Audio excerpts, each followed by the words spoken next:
Hey everyone, Jamie here. So in today's recording, which was shot in Canada, we will be talking about trusting your team using your credentials. So this of course is genuinely common in the agency industries, in online industries and companies, and the actual examples that I'll be sharing here as I'm standing in the snow are really talking about the world of certain agencies. So if that of course is you, fantastic. If not, do not stress. You can still take the same principles from this training here and of course tweak them slightly to apply to your own company as well. And that can include employees who you have overseas, employees who you have in your same country except they're not in the same household or the same company headquarters as you, and also to anything in between too. The same principles around team trust and the actual trusting process and the actual procedures that we share in this training will of course apply to you in some shape or form. So without further ado, let's hop over to Canada and go through the training. Hey, Jamie Sandhouse here. Welcome to Canada Whistler. And today I want to talk about how to trust your virtual team with your credentials. And this could be your social media credentials, your credit card information that you use for overheads, or even your clients' credentials to their email list and anything like that. How do you trust someone from the other part of the globe with those credentials? Well, I'm going to get into that today because this is a common question that comes up a lot inside the Dream Team Intensive. And inside the Dream Team Intensive program, we help entrepreneurs and digital marketers to build a high-performing virtual team. So of course, this question comes up a lot. It usually comes up when we begin to develop a team and create processes for that entrepreneur for their new virtual team. And they begin to ask, okay, well, this looks great. I have all of the tools. I have all of your templates. I have all of your processes, Jamie. How do I go about creating trust to hand over the credentials to my virtual team? And that's what I wanted to get into today.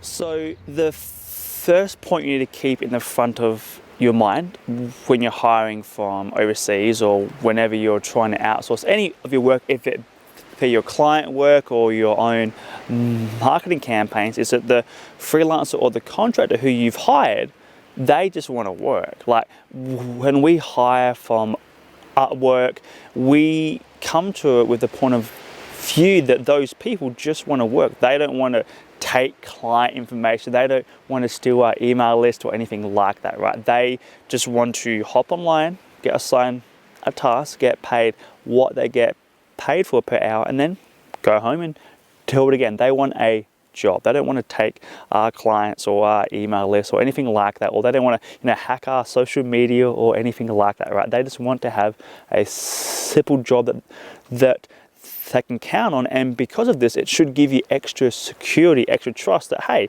this person just wants to work. They don't want to harm me, right? If they were keen to get their own clients, they wouldn't be freelancing or contracting. If they were keen to harm you, they wouldn't be on a platform like Upwork. Which brings me to point number 2, and that is that if you hire from a platform like Upwork, it takes screenshots of their work every 10 minutes, every half an hour.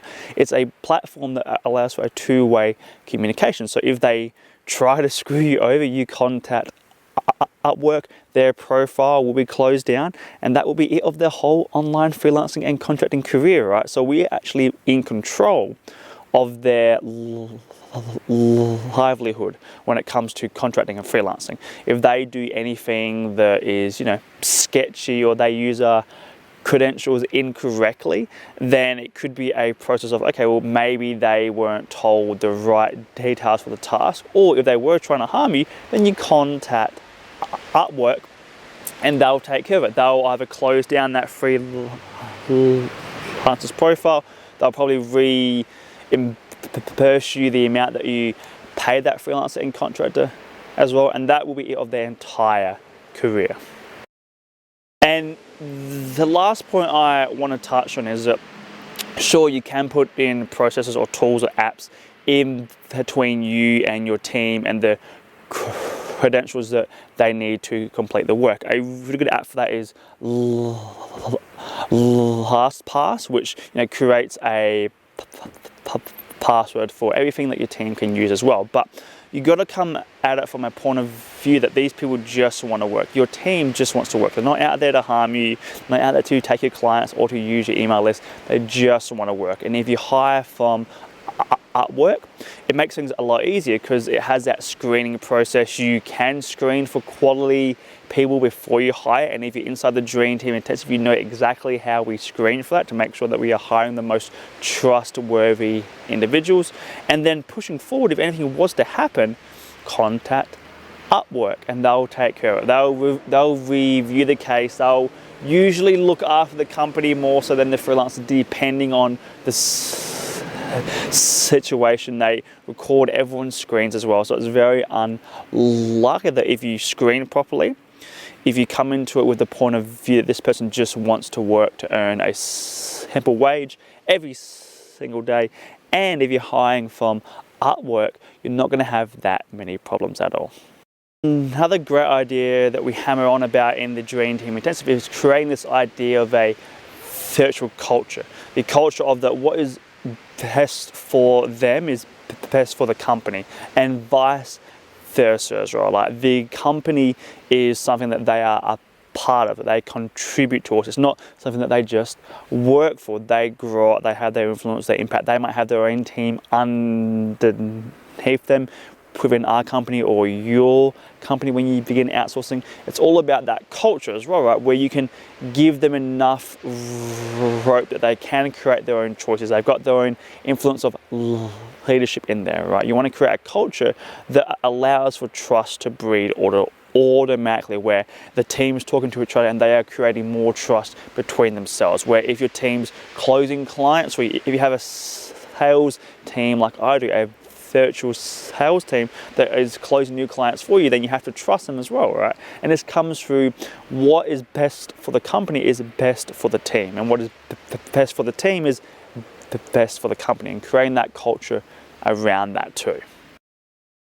Because if you close a brand new client, then your team gets more hours, or they get more work, or they get to do what they love more. So in creating that culture that goes from person A to person C to person D and so on, you're able to ensure that this culture of trust is really created and driven through all of your projects that you create with your virtual team.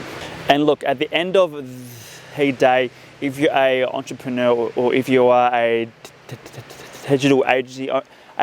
digital agency owner like myself with a team of 14 and plus, then trust is going to have to be something that you integrate into the virtual culture of your team. And as I said before, if you're a part of the Dream Team Intensive, you know how that works. But those 3 points, keep that in mind when you begin to outsource and really hand over your credentials to your team, is that they just want to work. If you're hiring through Upwork, it makes everything a lot easier as well. And if there are any problems, you're genuinely protected through Upwork as well. And of course, make sure you screen for trust when you begin to hire from overseas. So that's it from me in snowy Canada. I'm gonna go get my camera indoors before anything dramatically goes wrong with it. If you like this, of course, like, comment, subscribe, and let me know your comments below. If you have any other questions around outsourcing, or you want to be a part of the Dream Team Intensive program, then shoot me an email and we can try to squeeze you in. But I'm going to head indoors now, and I'll see you guys in the next one.